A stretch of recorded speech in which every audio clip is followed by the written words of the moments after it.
It is good evening over here. It's good morning over there. Yeah. Ryan, I first heard about you or read your work about 3 or 4 years ago after going on the Unslaved podcast. Wow. Yeah, and the book, and blown away by the level of depth and very esoteric book at the time. Back then, it was in my own development. It was quite heavy going, and I need to read it again a couple of years later when I was a bit more along the path to actually get more out of it. What made you write Sun King? Okay, so yeah, Sun King. That's a good question. Okay, so a little context. First of all, thanks for having me on. I really appreciate it. Thanks for reaching out to me, and thanks for looking at my book. My work. I never set out to be a writer, and in all honesty, I don't consider myself so much of a writer. It was just the way that my life unfolded really drove me into a spiritual, a deep looking into myself from a young age, due to all kinds of things, mostly trauma that I realized later in my life triggered that. So I had to write things down just as a way to organize my thoughts, and also to try to make sense of some experiences that I was having throughout my young life. So Sun King is my second book. And once I wrote my first book, it was so arduous that I really, I didn't enjoy the process too much, but I enjoyed the fruits of my labor. I enjoyed having the document. I think I'll look back on it and be, someday in my life, be really happy with it, that I did it. But to try to get to your question, I had no intention of writing another book, but with the use of the internet, I, used it to really dig deep into try to find answers to some questions that my culture and my world really wasn't addressing, at least not my direct world. And I started diving deep into books. I read a lot. There was like 7 years of my life, my young life, where like I didn't stop reading. I just picked one book after another, and a lot of these books impacted my life. And then the internet was kind of like a digital library, and I really am not super into tech, and I'm not super tech savvy, and so the internet was a struggle for me. It still is, but I realized there's a lot of information that I can access pretty fast. So anyway, I started to look into the Western magical tradition, I guess you'd call it that, or just the Western philosophies, which that wasn't really brought to me in school. It wasn't brought to me by my culture. Nobody in my immediate life were speaking of philosophers, of great philosophers of the West. So when I started to tip into them, I started to realize, whoa, there's a lot here. And so I started, when I read the Hermetica, or just the condensed version, when I read Giordano Bruno's work, like no one told me about Giordano Bruno. I stumbled upon his work. And so there's a lot there. And anyway, I started to my mind works in I guess it's a intuitive, creative, psychic sort of syncretic way. I started to see all the similarities between all these books that I was reading, all these different viewpoints. And I'd also already read a lot of Eastern philosophy. And so I started to see the connection between the East and the West. And then believe it or not, I got inspired by the Da Vinci Code,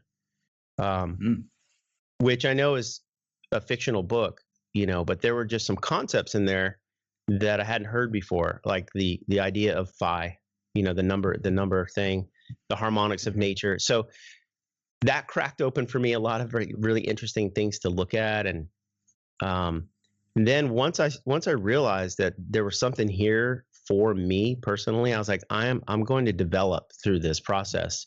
I could tell that I was growing. It became an obsession, and I started to write down all these concepts, little bits and pieces. And as I wrote them down, I started to connect them, and I started to see all these I had these, I had these aha moments, I had these epiphanies, and it also gave me a lot of clarity as to what was going on with me, what was going on in my spiritual life.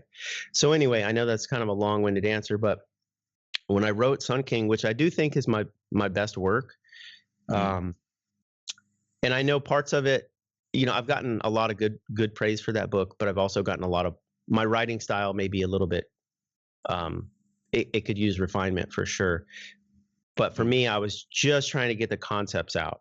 I'm not focused so much on being a great writer, but so when I wrote that book, I decided to write the entire book based on mathematical harmonics of nature. So there's a story in that book, there's information in that book, but the book itself is actually written on the way the sun moves through the galaxy and the way that our planets move, being spit out from the sun, and the way that they move in the harmonics of pi and phi. So the book itself is actually a document of phi, although you would never know that if I didn't tell you, all the way down to the amount of characters that are written in the book, meaning like letters, symbols, numbers. So the whole book is just built as a tribute to nature, for me. Nice. Okay. Nice. So why did you call it Sun King, or why? Obviously, I know the gods and the sun cults and everything throughout history. Why in particular have you focused on the sun there? Yeah. So through looking at the Western magical tradition, that's what tipped me off to looking into symbols and trying to become symbol literate. And then as you look into symbols, you start to inevitably look into numbers. And as you look into numbers, you start to look into letters. And then it's a deep dive, the esoteric structure of our alphabet, the way that the symbols come to be what they are, why number 1 looks like it does, why number 3 looks like it does, and their deep esoteric meanings, how these whole processes came about. And so I focused on the sun because ultimately, if you're trying to look into life itself from a theological perspective, which is what I was doing, I was trying to understand, well, what is the nature of God? What is God? What is the nature of our universe? How did we get here? Those big existential questions. You inevitably, if you want to try to put something so big into a symbol, you're going to come to the sun. And the sun obviously powers everything. I mean, I can't find something that the sun doesn't power, from plants and animals to bacteria, to obviously the way our bodies are built. So, so to make it short, to try to simplify that answer, our body is built on a harmonic of the sun. The physical structure is built on a harmonic of the sun. And so if the physical structure is that way, then probably our mental structures are built on these harmonics, and our psychic structures. And so this concept of as above, so below, this Hermetic concept, really gave me a foundation to start to look at all things through these basic lenses. And the Hermetica talks about those 7 Hermetic principles, and you don't have to look at the world through them, but if you do, you start to see that they pretty much apply to anything. The way that things grow, the way that things move, the way that cells divide. So I just thought that that the human body is a reflection of the sun. And a little side note, that's why we call a baby boy a son. It is a reflection of the sun. At least and the sun tends to be male, tends to be masculine in most ancient cultures. So, and I'm big into Michael Tazarian's work, and he talks a lot about light and false light, Gnosticism, and like the Luciferic type light. in the world today, we see a lot of how could we say it, gurus, I use that term lightly, on stage and everything that wrap elements of truth with absolute rubbish. Do you consider like what Michael Tazarian talks about, where he says like this is like false light, and how do you see the sun as a symbol in that context? Yeah, I do. I tend to agree with Michael's work. By the way, I always give Michael a shout out if the opportunity comes up, because he's influenced me in a big way. And obviously, I've been on Unslaved, which was a very meaningful step for me. I felt like when David Whitehead and Michael Tessarian interviewed me, I felt like, wow, I made it. I was like, I can't believe it. You know, I'm like, not made it. You know, obviously, it's not a financial success or anything like that, but I just admire Michael's work, and I admire David's work. I've actually met David in person, and he's just as good of a human being as you might expect if you were to try to figure out what he was like. He's really, really a solid person. So Michael has this type of mind, you know, where he can seem to remember everything he's ever read, you know, and he's able to pull out information when it's applicable, and I admire that. And I've heard him go off on talks, and his ability to articulate these very hard to articulate subjects, I admire. So I do agree with Michael. He's got a great command of the English language and describing psychological concepts, philosophical concepts, and even these magical or mystical concepts. And so I do agree with him that there's certain principles. You know, I agree that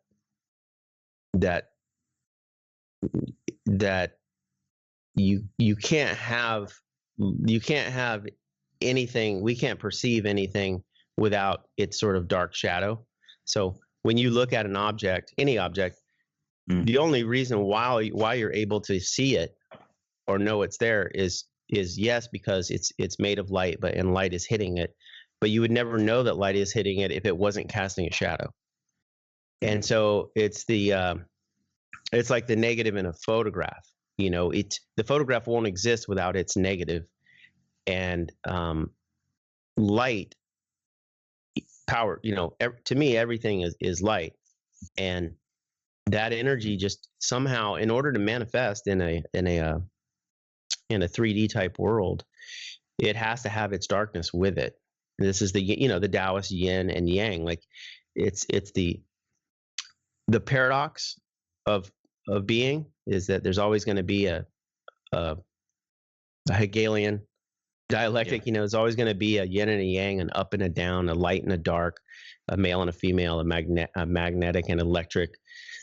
You're never going to find anything, at least in this world, that doesn't have its balancing counterpart.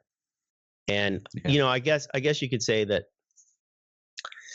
Well, this is a tough one. You know, is evil the shadow of good? Are they forever, you know, interconnected, like all other things, or is goodness something totally separate from evil? I mean, yeah. But I do think that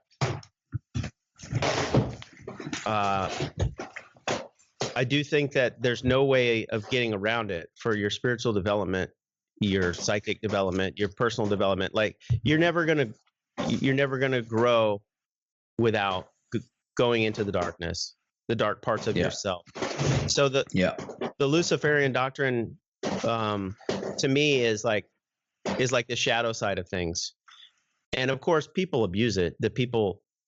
I don't know anybody personally that believes in the dark side of things, but of course you see it all out there. It's in our culture. It's on TV. There's so much subversiveness, and I think a lot of us see it. A lot of us just go, oh, okay, I'll still watch this, even though I know the programming involved is, let's say bad for me, bad for my psychology. I'll still watch it, you know, this sadistic show or whatever it is. And I think people abuse that that side of it. They're actually sadistic. That's what it is. Like they're saying, you know.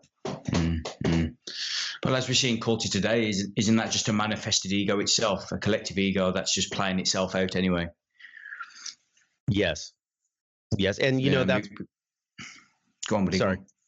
Well, I was just going to kind of bring up your work. I just became familiar with you just recently, and I've only briefly touched on your website and your work and your YouTube channel, which, by the way, I really align with it. I think you do a great job, and there's a lot of similar things in. You're welcome. There's a lot of similar things in what little tiny bit of your story that I've read that is very similar to me. At least in your early life, like I was a soccer player as well. I was an athlete, and my whole identity, everything I'd ever done was wrapped around that, and that was what I was going to do in my mind. I was going to play soccer for my whole life, you know. And much like you, my career was sort of ended abruptly. Mine was due to severe injury, but it crushed me. You know, it crushed my ego, it crushed my identity.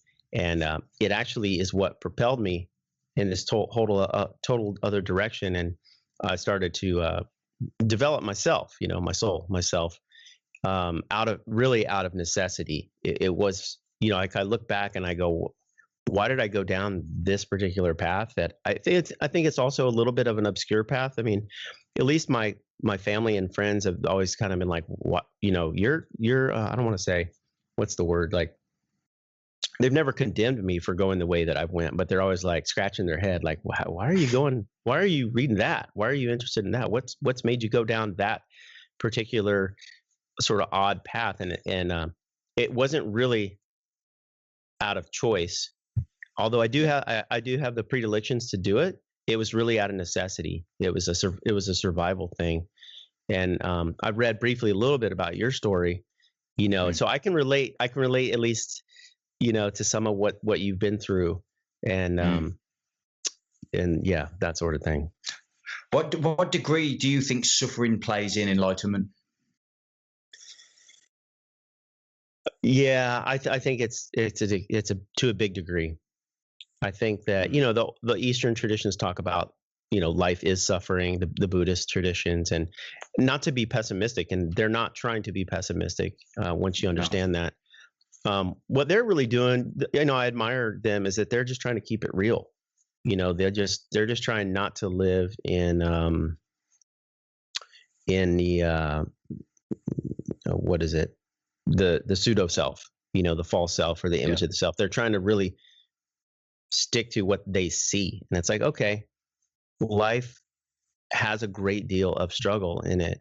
Life has a great deal of pain in it. Life has a great deal of suffering in it. And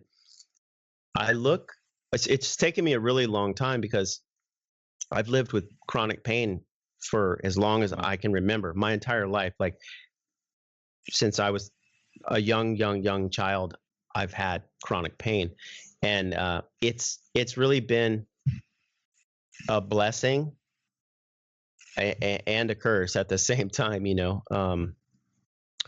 And it's driven me to into all these really beautiful places that I've explored in myself, and it's helped me grow. And I look at suffering a lot like pain. They're kind of like archetypes. They're things that exist in the universe. They exist for all creatures, as far as I can tell. And they drive us to grow. You know, I think human beings can be pretty lazy without some sort of motivation, some sort of impetus, and suffering, or the avoidance of it, or mitigating it, you know, or pain. They really teach us to go in a certain direction. You know, when you hurt, you don't really want to hurt again, so you try to learn from what caused the pain and avoid it. You know, we have this avoidance thing. But so yeah, as far as enlightenment, which, you know, to me, enlightenment is really just an expansion of your awareness. You know, to me, that's what it is. So if your awareness is going to expand, you have to know and understand everything about your environment that you're in. And suffering, pain and suffering is one of the key elements that you're not going to get away with it without. It's in your environment. It's always going to be there. And so, yeah, it plays a big role. It's a big role in enlightenment. Mm. Now you've moved into more, for most of your life now, I suppose, and it's towards the Western magical tradition and, Hermeticism, that sort of thing. Do you tend to look at Eastern doctrine anymore, or do you tend to park that now? I have parked it quite a bit for a long time now.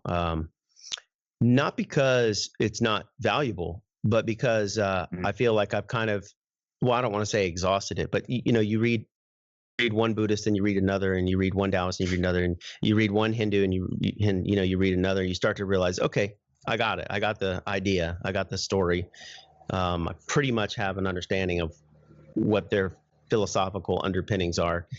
Yeah. So when I read another one, it typically doesn't bring me something that I haven't experienced before. So it's not that I'm opposed to it. It's just I want something that's going to expand me further. Mm.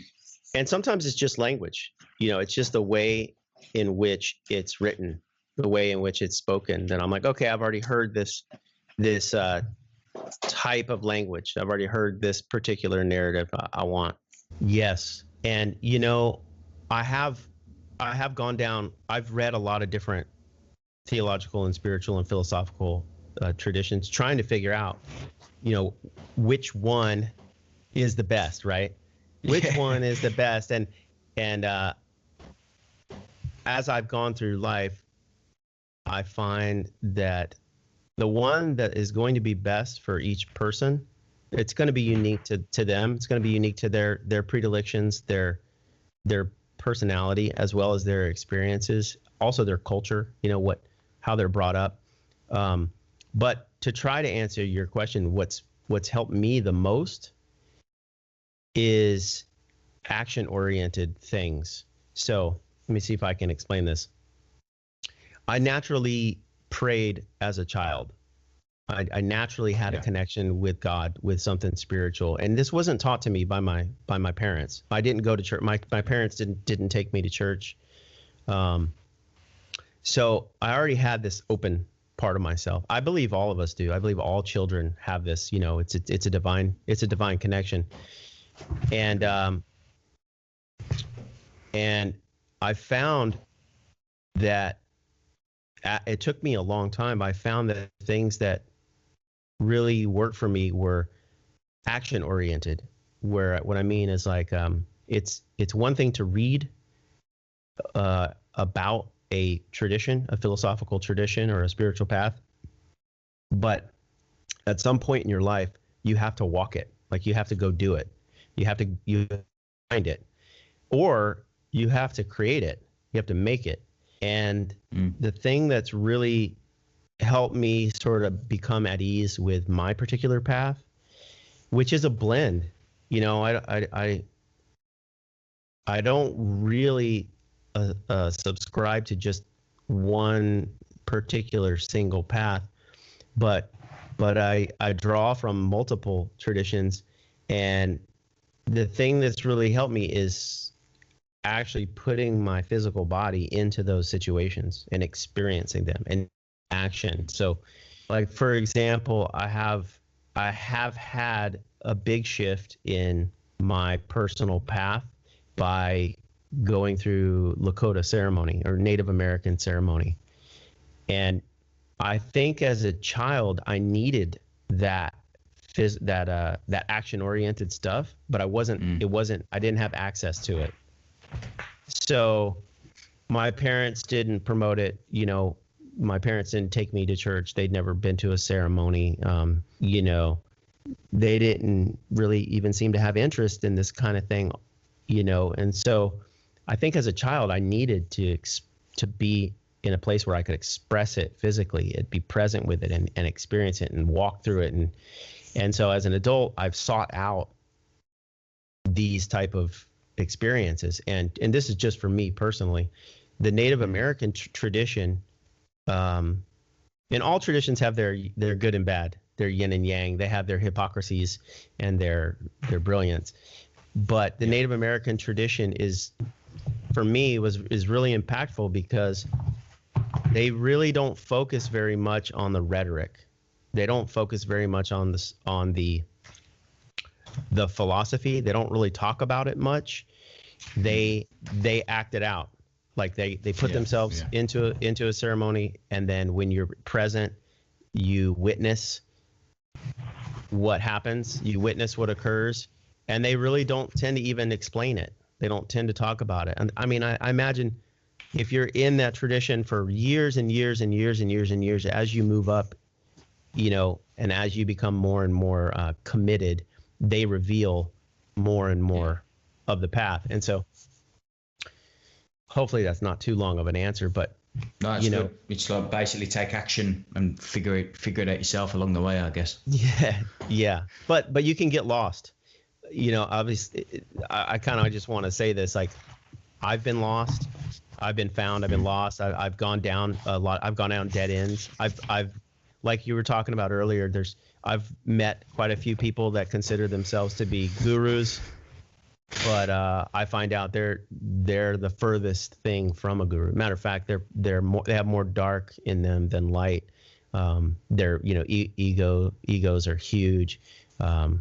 You know, I've met some of these people that wear the garb, but they're certainly not walking the walk. You know, and if you spend enough time not listening to people that you say admire, respect, or think are wonderful, but just paying attention to what they do, you know, paying attention. If you have a teacher, if somebody's out there and you have a teacher and you're head over heels for your teacher and you think that they're a divine, they're like God incarnate, and you need to just do everything they say. And trust me, there's people out, I'm sure there's people listening that have someone like that in their life. And I've been there, I've been in that situation. I would just say, you know, don't discard all the beautiful things about that person and that path, but you know, they still put their pants on one leg at a time. They still stink, you know, if they don't shower. You know, they still make mistakes. They still abuse themselves and others. You know, they still make mistakes. They're humans, you know, don't forget that. Sure. One thing I'd like to bring up with you is initiation and natural initiations that we go through as human beings, not necessarily forced upon us by, you know, maybe like Native Americans and everything, but initiations within us that happen organically and naturally over cycles. Do you believe that happens, you know, like a soul initiation every, say, 7 or 8 years? The Hermetic tradition does talk about it in a numerical, like in a very orderly way, like in these harmonics. Yeah. I would say that the answer is a little bit yes and no.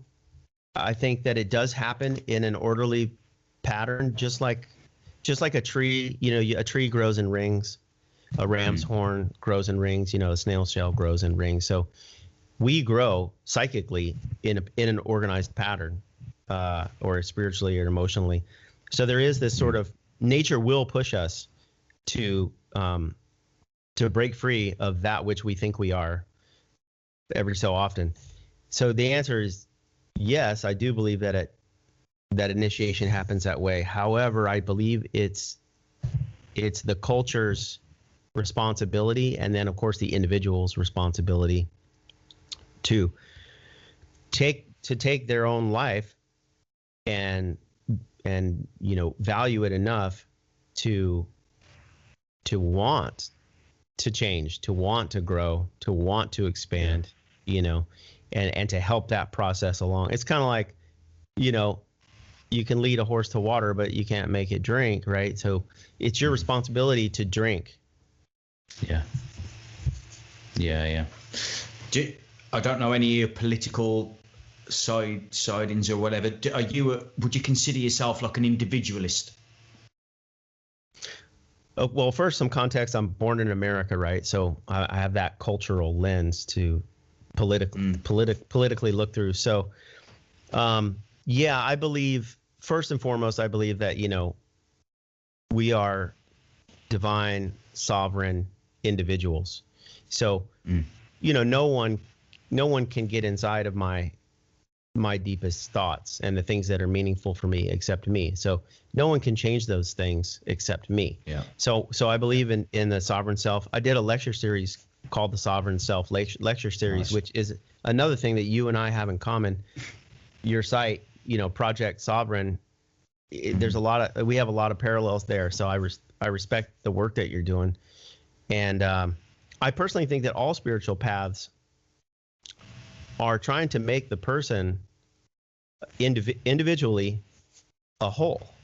What the Toltecs would call total freedom, which is, where you unlearn everything that you've ever learned and become free of it. And then, of course, you're going to, as soon as the moment that happens, you're going to start learning something new. And so this is it is an action-oriented practice. And then you spoke of initiation earlier too. Initiation is the same way. And I was watching one of your videos. I think it is the one, how masculinity is being destroyed in our culture. Oh, and yeah. you're real good at keeping things 6-7 minutes or whatever, short and concise, but really nailing the topic there in a good way. I agree. I'm aligned exactly with what you produced in that video. We've lost our passed down initiations. Our culture doesn't do them anymore. Our rites of passage are okay, you're 18, you can smoke pot now, or you're 21, you can drink now. It's you can go to the club and shake your ass now. That's the depth of our spiritual initiations these days, and it's terrible because a young boy doesn't typically get taught how to become a young man and then become a wise elder, and then a young girl does not get taught what it is to be a divine and sacred vessel of life, a young woman, and then a wise elder. And it's really how cultures get destroyed. It's just the breaking apart of those traditional roles. So trying to wrap this back up into my political views. Yeah, I'm an individualist for sure. And but I'm also a traditionalist. I believe in the family unit as the bedrock of society. I do hold some American traditional values. I certainly believe in the First and Second Amendments, as a very good political underpinning. I don't align with either party. Personally, I think it's a bunch of political theater. A lot of it's meant for us to be distracted while they're all making deals in the back room to push whatever financial and power alliances that they have. And I know I use that word they, everyone's like, oh God, you're a conspiracy theorist. You use the word they. It's much of your videos are very good. If people can't see the social engineering that is going on right now every single day with what we call the media, if you can't see that black mirror, the television tells lies to your vision, if you can't see that, you're just blue pilled. There'll come a day when your reality gets shattered as well, and you take the red pill. And of course, I'm using these colloquial matrix references, but we're going through some real big changes right now, and they're being forced upon us. We're being forced to change, and so politically, I do believe in being an individual, and I can only control myself and my immediate environment. But if I was going to sort of try to express what my political view is, I pretty much believe in and align with the United States Constitution. So I would call myself a constitutionalist. I don't align with any party. I think they're just they're all full of feathering their own nests, But I believe that that the United States is a great country. I think we're we've got a lot of wonderful things. That's why millions and millions and millions and millions of people have come here. My ancestors came here. You know, I'm the product of a couple generations, you know, immigrants, and that's why most everybody wants to come here right now if they are given the opportunity. It's because we are still a great nation. I've traveled a lot. I've been to like 30 different countries, I think, something like that. And I've seen a lot of different lifestyles and a lot of different cultures. And not to say that America is, you know, the best country in the world, and we hold the ideals for every single other country. I believe each country is sovereign. They have the right to govern themselves. They have the right to make their own laws as they see fit, because every country is unique and different. You're on an island, you know, you have different needs. You have different cultural things that, you know, you're surrounded by water. I'm not. And so you're in a small place. I'm in a big continental place. So each nation is actually a sovereign nation. And I think, personally, I think it's moving, despite what you see in the media. If you see what you see in the world, I think it's actually moving back towards a nationalism and a sovereignty movement.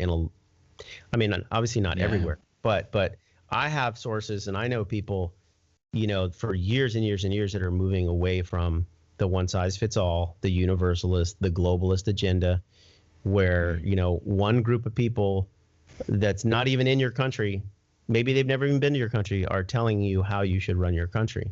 And I think that, you know, we could go on and on and on for this. You could look into decentralized technology, you know, what's going on right now in the world. There's like this weird, both things are happening. You have this movement towards globalism.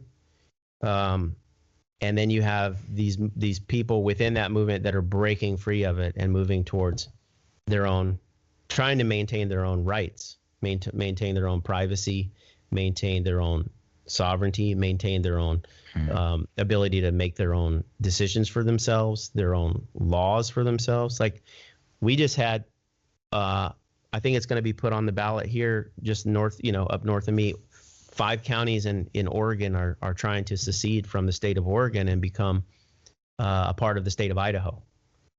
And you know, they have every right to go through that political process. If enough people say, you know, these people over here in Portland or wherever their capital are making rules that we don't agree with as a culture, well, and this other nation, this other, you know, state right next door is making rules that we really do align with, they have every right to attempt to secede and be a part of, you know, the value system that they create. That's just sovereignty. That's every human being has their own, you know, they're their own sovereign entity. And I think nation states are just reflections of that. And I think, you know, nations themselves are reflections of that. Yeah, I agree. Yeah. That's one of the big problems we had over here in the UK was Brexit. I don't know how that was portrayed over in the States, but that was a huge thing over here. And, you know, you get labeled racist and all these shaming words if you backed it, you know, because the movement, as you say, is a more populist, nationalist movement at the moment, the way consciousness seems to be operating anyway.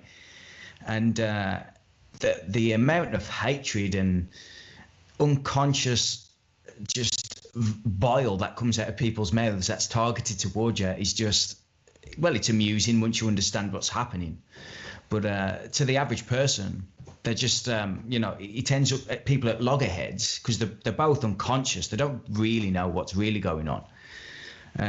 But we've seen with the EU, like Greece are trying to open their borders for British people to go over to Greece for the summer holidays because of COVID, whatever you believe about that. And Greece have said, yeah, come over. But the EU are trying to stop Greece from accepting people from Britain because we've come out of the EU. And it's like Greece just need to pull the plug and just tell the EU to fuck off. Yeah. But that they can't do it because they're in debt. They've just printed that much money. Yep. Now they owe money to the EU, so they're sort of in a trap. They can't get out of it, but they just need to default and just say, we're out of here. But I doubt it's going to happen. They haven't got enough courage, I don't think. But I completely agree, man. I think the world's moving to a more nationalist ideology. I do. Yeah, you know, I would say you're absolutely right as far as the way that Brexit was presented to the United States on the mainstream media was not the way that I followed it, because I don't follow the mainstream media. I don't believe it. Actually, I have a degree in film and media. That's what I did in college. And so I actually learned at how subversive it is because I was taught how to do it. I was taught how to create a narrative for whatever my particular agenda is. So, you know, I actually respect Nigel Farage. You know, I think he did a great thing. I think it's amazing what he did. He did it in such a short amount of time, and I think it speaks volumes. And I also think that, you know, it's funny how governments can make decisions. Like, it'll take 3 years to break away for even though the people have voted, it'll take 3 years to make that vote happen. Oh, it's so difficult to break away. It's so we got to do this and do that, and we're gonna have all these problems. And you know, Theresa May would say, "Oh, it's gonna take all these years to make Brexit an official." But I mean, if there's something that they want to make happen, they can do it immediately. It's like we can get on fighter jets and send aircraft carriers like right now to whatever nation state we want to conquer, and we'll be there in minutes. And we'll make it happen. We'll take over. We'll go to war for this. But it's always, there's just so much hypocrisy in politics. And, you know, I think you're going to see, you know, I'm not, first of all, I'm not a political person, so I could be totally wrong about this. But from what I see, I think you're going to see France. I think they're going to probably exit the EU. I think you're going to see Hungary, Poland, Czechoslovakia, Austria. You're going to see the Visegrad Four lead the way as far as the people's law, the laws that the people should have as individual nation states. I think Viktor Orban in Poland or in Hungary is one of the smartest leaders in Europe right now. Yeah, and I think you're going to see, you know, Scotland. Well, you're in England, so you know a lot more about this than me. But I think Scotland, you know, is also sort of moving towards independence. I think Scotland, they've had the vote whether to stay in the UK. They voted to stay in the UK a couple of times, and all they need to do is give the vote to the English, and they'll be out. They're doing it the wrong way around. The wrong way, yeah. I completely agree. The EU is just a big bureaucratic entity that is just sucking the life out of the nation state, and the sovereignty has just completely been destroyed. And then you've got, I read this morning about there's been bombing Syria again and all that crap that's going on. And all that's doing is unsettling the Middle East again. Status quo is returning. We get mass immigration. As soon as some of these people step into the EU, that's it. That they've got not residency, but they can't just leave. They just move around to the European Union, any nation that's in there, and it just causes destabilization. Yep. You've got Sweden, who's been like labelled one of the most tolerant socialist countries. I know people who live in Sweden. They're marching down the streets of Stockholm to stop immigration. It's absolute nonsense what you hear. Oh yeah, you know, it's funny. I have a friend who's from Finland actually, but he lived in Sweden, but back and forth for most of his life, and he came to America year after year after year after year. He was practicing Native American ceremony. It was so impactful for him that he would fly over here for, you know, a couple months each summer and do hardcore, you know, spiritual development through the Native American way. And he was the first one who told me what was going on in Sweden. And this is, well, you know, I don't know, this is about 5 years, maybe 6 years ago. And I was shocked to hear what he had to say. And at first I was like, really? Is all that going on? And then he said, yeah, you know, here, you know, people are writing articles about it, posting videos about it. It's all up there if you want to find it. And sure enough, you know, it wasn't hard for me to find like what you're saying, people marching in the streets right now, but you'll never get that on the mainstream media. And I would share it with people. I even shared some of that stuff with my family, and they just were like, this can't be happening. This is denying, you know, they just denied it because I have family in Europe. And I'd say, hey, you know, you're not very far away from where this is happening. But it's funny, 5 years later, right now, all those family members that I shared these things with, they all know now that it was occurring and that it is occurring and that it did occur. But it's weird how when you bring something up that people don't want to see, man, a lot of times they just whatever their belief systems are very strong. You know, we cling to them for safety and security. But if you just kind of step back in your own life and think about what you believed when you were 10 years old, what you believe when you're 20 years old, what you believe when you're 30, you know, I'm in my 40s. It's amazing at how what I thought was totally 100% absolutely true when I was 20, I clearly now know, yeah, you know, I have a broader perspective. It wasn't quite accurate. And I think all of our belief systems, all of them, you know, need to grow and expand and encompass more. And that process it's supposed to be taught. That's what wise elders are supposed to teach the younger generation, is how to allow yourself to shed the parts of your identity that you cling to so desperately that you actually no longer need. That goes into everything: politics, philosophy. You know, I mean, Nietzsche, you know, Friedrich Nietzsche so famously destroys people's morality, or let's say the standard morality of the time that he was in. He just destroys it. Like, it's pretty hard to dispute his argument. And the cool thing he does is, you know, he says, well, a lot of people that would read his, you know, Beyond Good and Evil or something like that, they're like, well, when is he going to tell me what morals I should follow? When is he's destroyed my morals, my family's morals, my culture's morals, my, you know, my philosophical underpinnings. Now I'm left with nothing. When is he going to tell me what is true? Well, he really, you know, he really doesn't. He says, you know, if there's the closest thing that he tells you that you could pin your identity on to being true is to just constantly reevaluate what you think is true, constantly reevaluate your morals. And that is a never-ending practice. And he's like, that's going to get you to be more centered than to cling to just one particular belief system, political or philosophical or whatever. Yeah. I think that's humility as well. Just as Socrates said, knowing that you don't know anything, that always leaves you in a space of like open-mindedness. And you know, as you say, in 10 years' time, you're probably going to have a completely different worldview to what you've got today, and be open to that change. Because most people don't develop, in my opinion, from my experience with other people, they don't develop to that point of open-mindedness, which should be the basis of all, in my opinion, knowledge is being completely open to being completely wrong.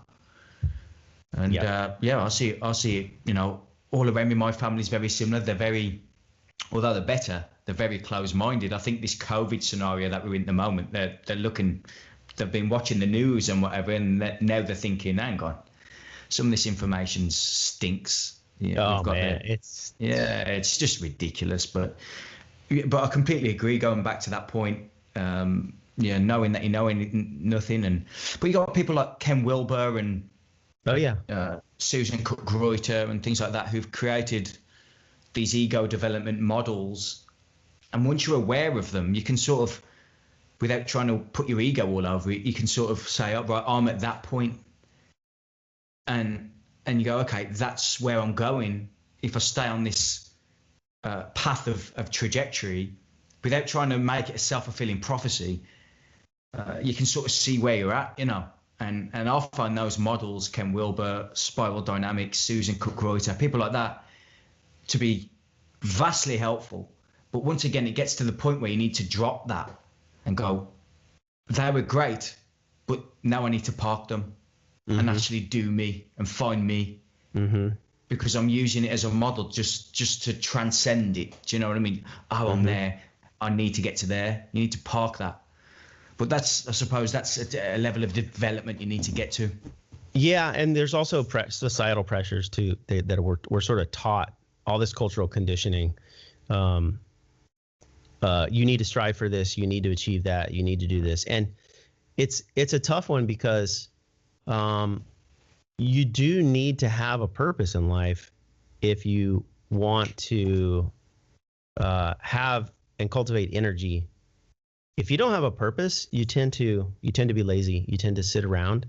You tend to let life happen to you.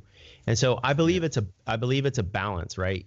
You don't want to strive 24/7 so much that you do burn yourself out mentally and physically, especially if you're striving for something that is not even really aligned with your values, But in the same sense, you don't want to just be so nonchalant about life that you don't take life seriously and you don't take yourself, your own, because you're going to wake up one day. We're all going to do this, and I'll go back to this. I think that going through suffering or having pain does teach you a bit about this. It teaches you that that even if you don't feel it right now, life is ultimately going to seem short. At some point, you're gonna pass away. You're gonna move on, and what you don't want, I think this is just my value. I'm not trying to push it on other people, but in the way I see it is, what you don't want is just to be in regret. You don't want to be wishing, oh, I wish I would have done that. I wish I would have done this. What you want to do is to engage with life, and just engaging with life is in itself life affirming. Just engaging, because you allow yourself to go through the places where you're uncomfortable. Instead of avoiding them, you actually engage with them. And just that alone, even if you're unsuccessful, even if you fail and then try again and just you move through it, the fact that you're engaged with it forces growth. And we're in a weird place where in our culture, where the technology has been sold to us as the end all be all, like the savior of things, and it's also been sold to us to where we get our values, where we get our identity. The news media will tell you, you should think this about COVID, you should think that about politics, you should think this about religion, you should think that about all these other current topics.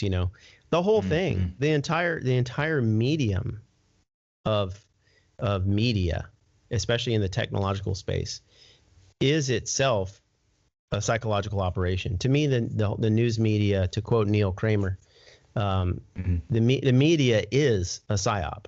The whole thing, the whole thing, it always has been, way back for thousands of years. Let's say political leaders or leaders of empire have always spun a story to tell the masses, and it doesn't even matter what the story is. It doesn't matter if it's a good story, a bad story, a true story, or a false story. All that they care about is that they control the story. It's just, we keep spinning the story so that no one else can control the story. It doesn't matter if it's good, bad, or indifferent. They just want that power. They want to control the narrative whenever they need it. Whenever they want to introduce something drastic to change culture, they're the ones that hold let's say, call it the levers of power when it comes to the way a culture is supposed to think, or a way a culture is supposed to behave. And I mean, this is very ancient. This has been going on. That's why, again, back to Sarian's work, and there's a whole bunch of other people too. I know you interviewed Eustace Mullins. I mean, not Eustace Mullins, Jordan Maxwell. Jordan Maxwell. You've interviewed a lot of great people, Ralph Ellis. That's another thing. When you start to read alternative historians, you don't have to believe what the other historians have written, but what you do have to go, oh, well, this person was alive during or around this time when this event happened. So they have way more insight into it than I do, 1,000 years later. So let's read what they said. They were around, they were there, you know, or supposedly they were there. Let's read what they said. Well, you start to read alternative historians about, you know, huge cultural events, and you start to go, oh, this is not the way I was taught it in school. This is a whole different perspective. And again, you don't necessarily have to believe it, but if you just think it through, a lot of these alternative historians have extremely valid trains of thought or logical. They're like following the consequences, and it all makes a certain type of logical sense. So, hey, maybe it is true, or maybe it's more true than what you've been told by your mainstream media, your mainstream culture, your mainstream education. You know, it just offers, I think it just opens people up and offers a different way of thinking, like a higher discernment, the ability to see things from two points of view at the same time and hold them both. Again, you don't have to necessarily pick one and go, oh, this is the right one. I'm staking all my claim on this. But if you don't practice holding two views in your mind at one time, you're just myopic, and you're going to create a bubble. You're going to live in an echo chamber, and you know, you're just not going to grow the way that you are truly, I think, designed by nature, but you know, to grow. How much of an excuse is there now, though, Ryan, with the amount of technology and information that is available? Like, I'm a very average IQ and intelligent guy. I'm not special at all. Yet I've probably read at least probably 500 books in the last 10 years. And I've watched so many YouTube videos and whatever else all over the internet. What excuse is there now to be ignorant?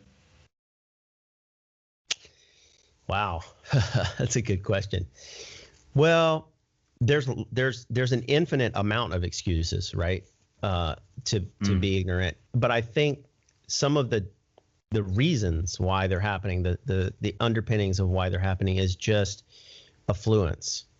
You know, there's a correlation between a very affluent society and its ability to innovate and move forward. Yeah, it's sure. I don't know if you've ever read J.D. Unwin. He's a British sociologist and No, I haven't. anthropologist. He wrote a book called Sex and Culture, you know, where he studied 5,000 different tribes over the course of 20 years or 30 years or something, and he, you know, compiled it all together and started to write what are the similarities I find with all cultures, regardless of where they're at geographically, what their skin color is, what they think of God, or, you know, what are these things that they all have in common. And he goes through a lot. It's a really big study, but you know, he talks about how when a culture no longer has a conscience, like they let go of their moral values, become so loose, and I'll even use the word liberal.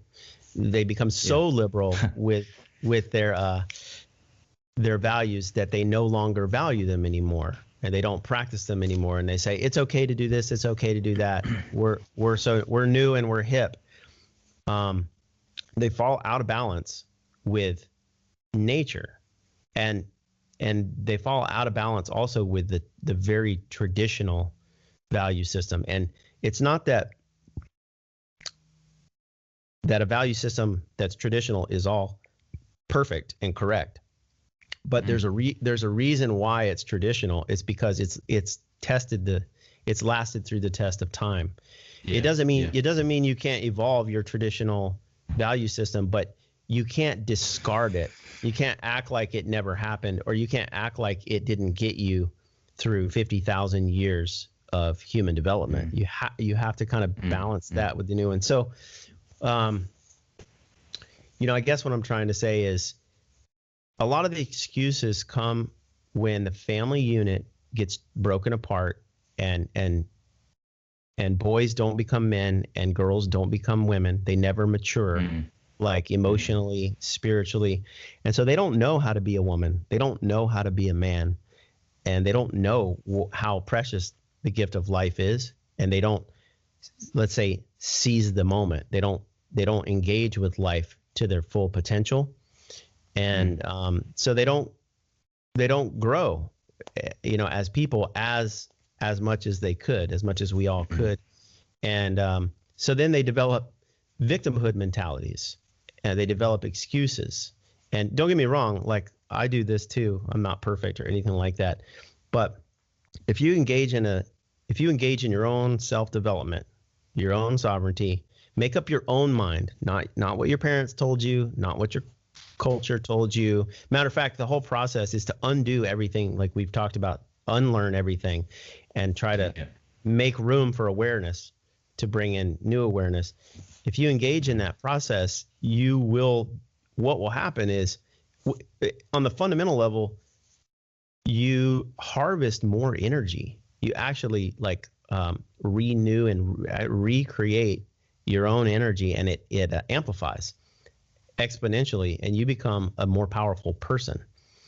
And you, when you're a powerful person, and like I said, I'm working on this myself. I'm not pontificating. I'm not saying that I'm there. I'm not speaking from a soapbox, but I understand this process is when you become a certain power, when you have a certain amount of energy harvested at your use and disposal, for one thing you start to do is you start to be very efficient with your energy.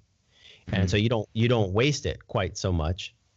And then the other thing you do is I'll just say this, your language changes.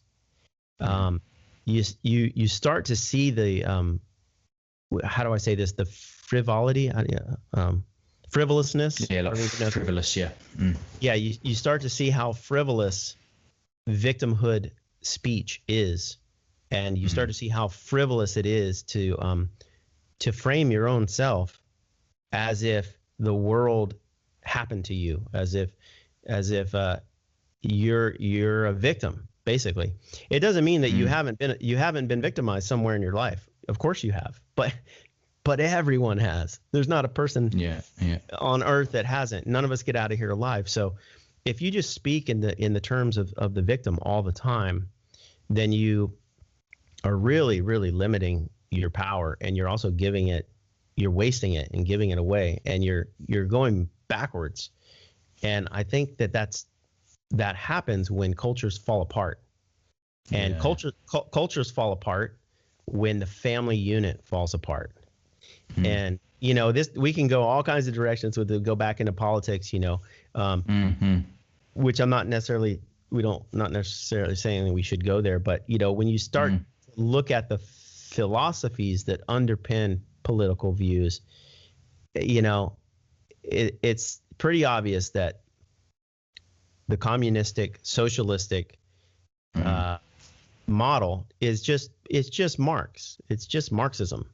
If you want to make it simple, it's just Marxism.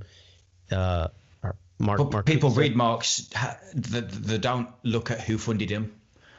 They don't look at it's like you only scratch the surface of these stuff, and then they preach in the universities and everything, and people come out there, children at 20, 21, no ego development, and then they take that into the 40s and 50s, and society doesn't evolve. Yeah. And then we've got now every civilization rises and falls. To me, that's a natural organic consciousness movement that is going to happen forever. And I look at America now, and I look at it and I think you're on your knees. Yeah. The last 50, 60 years or so, it's just. Yeah. And I revere America. I really do. I think, the land of freedom and liberty. I know it's just words and everything, but look at the technology that comes out of the US and the innovation that comes out of the US. Well, freedom and liberty are words of the non-victim. They're words that are life affirming, right? So they're just words, and they build a certain culture, but they're good words. They're positive words. They're affirming words. And America's not perfect. No nation is perfect. No human's perfect. But America has done a lot of things for humanity that other nations have not. And, you know, you have to call it like it is. It's like America is one of the strong seats of innovation. It's also, you know, we've created civil rights for all groups of people. We, you know, I don't know if you know, I think 1 in 4 of all refugees on the planet right now live in America. Wow.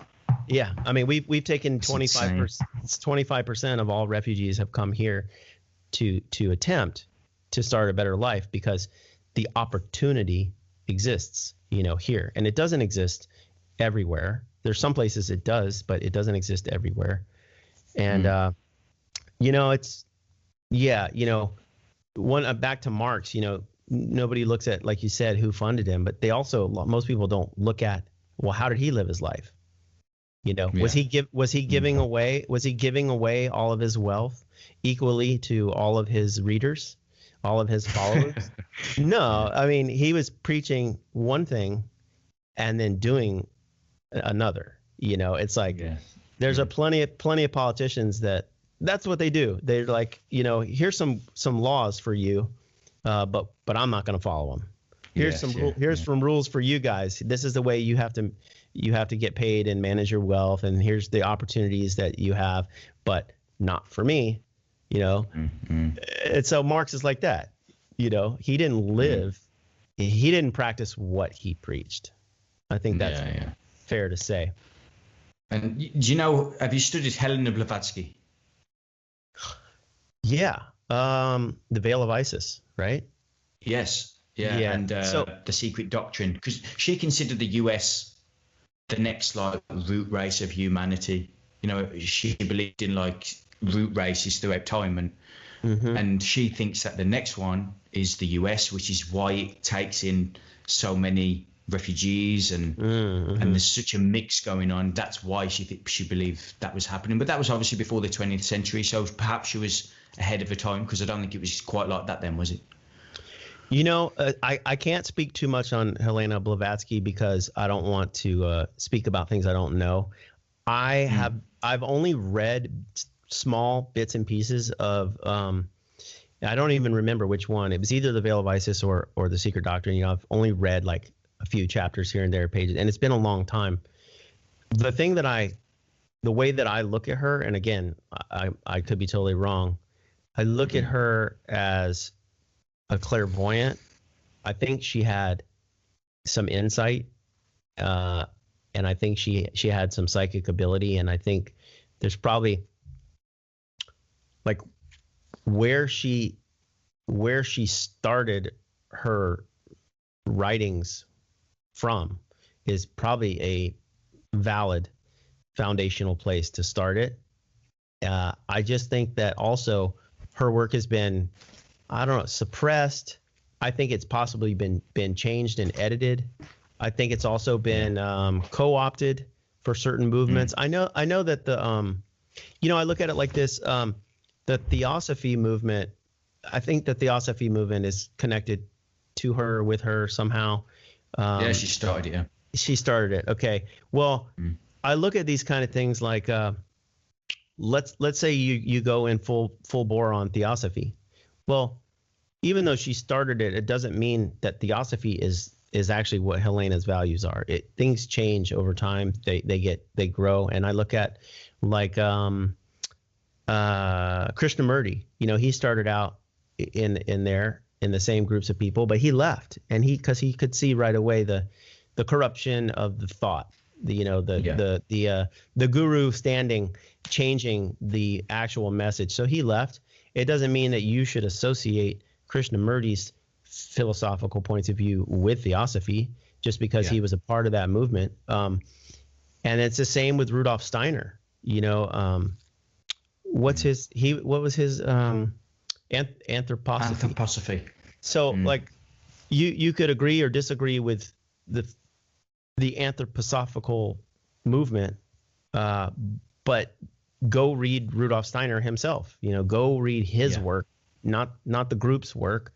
Read what came out of his mouth, came from his pen to paper, and you'll have a different view. And so, but so I know I'm kind of going off here, but from what little I know about Blavatsky is I think that her work has been, I don't know, subverted to some degree. Yeah. And it was heavily Christian at the time. So she was basically tearing Christianity apart. So there's obviously going to be some incongruences there, and you know how it is. Christians don't burn books, so they always say Christians don't burn books. Okay, whatever. Well, the largest library in the world is sitting underneath the Vatican, right? So maybe they don't burn them, but they certainly don't. They certainly try to control the information. Yeah. Mate, we've done over an hour. Just in closing, who has been your biggest influences? Well, it depends on what you mean, like public figures or people that have just been extremely. Yeah, say public figures, yeah. Public figures. Well, public figures. You mentioned Giordano Bruno earlier. Yeah. Okay. So I haven't read Bruno in a long time, but yeah, he's definitely influential to me, the way that he thinks. And Michael Cesarian's work is awesome, especially like stuff on alternative history, the Irish origins. There's so many. I'm trying to think of what books I have lately. I've said this in a lot of talks. A big influence on me is Carlos Castaneda. Nice. And I think he's very much misunderstood because he writes in such a cryptic way. He's a genius. He's definitely a genius. And he is somehow able to encode multiple layers of meaning in the word and in the book, in the text. And there's a surface level of meaning, there's another level of meaning, there's an even deeper level of meaning. And so he's been a big influence for me. Paramahansa Yogananda has been a big influence in me early on in my life when I was at a critical stage in my life where I wasn't sure I was going to stick around, So that introduced me to the Hinduism and introduced me to the Bhagavad Gita and Hindu cosmology. And, I've had quite a few experiences with, how do I say this, with that line of teaching in my life, where a lot of that, things do get lost in translation. I've actually spoken to, I'm sorry, his name is slipping me right now.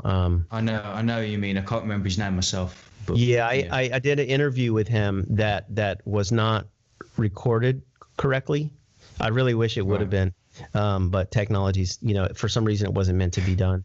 But the things get lost in translation. It is a very ancient story. I think there's certainly some fundamental truths in it. It's just really hard to pick through the modern translation of it, But I mean, there's a lot of influences.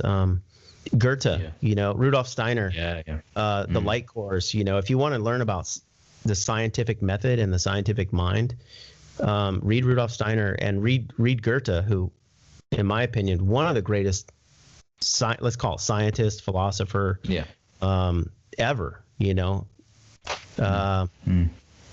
there's I also noticed you and I have some of the same books. I read Thomas H. Burgoyne, The Light of Egypt. That's pretty profound. You have some Stoicism back there. I've read some basics, Marcus Aurelius. I don't think you can go wrong with those. Seneca, Marcus Aurelius. There's not really, that's a basis of Stoicism done. You don't need to read much more, to be honest. No, that's kind of the beauty of it. It's all right there, I did catch some of your presentations that you did on language on YouTube. That's very good. I do recommend people going to that. I really enjoyed listening to those. Is there anything that obviously you've got your book Sunking. Is there anything you want to promote or anything? Well, thank you. I'll just say that currently I'm working on a project right now with a gentleman named Michael Brand. He created a tool called The Offering, which deals with the power of language and the power of speech. I won't go into it because it's too much to go into, but right now I'm just helping him with some word breakdowns and some esoteric meanings of some of the words that he uses. So I could promote people to go look at his work. It's called Brand Offerings, brandofferings.com. And then nice. for myself, I have a limited amount of products out there, but I've written 3 books. Sun King, I think, is probably my best work. I wrote one before that called Tide and the Krenog, which it's all 100% true. Just my spiritual development, this things that I've been through and went through and tried to. It's a book of recapitulation. It's a book of process, and it's just like things I think that are very human, that like all human beings are going to go through at some point in their life. So I think it relates to people in that way. And then my 3rd book, not about me at all. It's about a gentleman named Lee Plenty Wolf. He's a 30-year Sundance chief from the Lakota, the Oglala Lakota. And he's been influential to me in practicing spirituality, like living it, walking it, putting yourself out there, getting your nose out of the book and getting into the world. And this book is about his life. It's called Plenty Wolf Medicine, and if people are interested in the Native American tradition, it's the Native American tradition, intimately told from his life, how he got to be a Sundance chief. And wonderful. While I'm talking about that, I know we're short on time, but I just like to sort of let people know he's suffering right now. He just had a big event happen to him. He had a massive heart attack, and just a couple of days ago. So we're just hoping he gets through it. We'll send him blessings from over here, mate. Awesome. Thank you. Yeah. Right, Matt, I've really enjoyed talking to you. Thank you for coming on, Ryan. I really do appreciate it, mate. Yeah, me too. Hey, thanks for reaching out. And now that I'm connected to you, I'm also gonna look more into your work.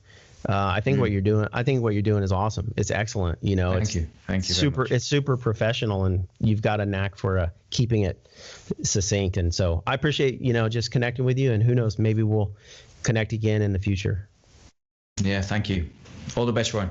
All right. Cheers. Bye.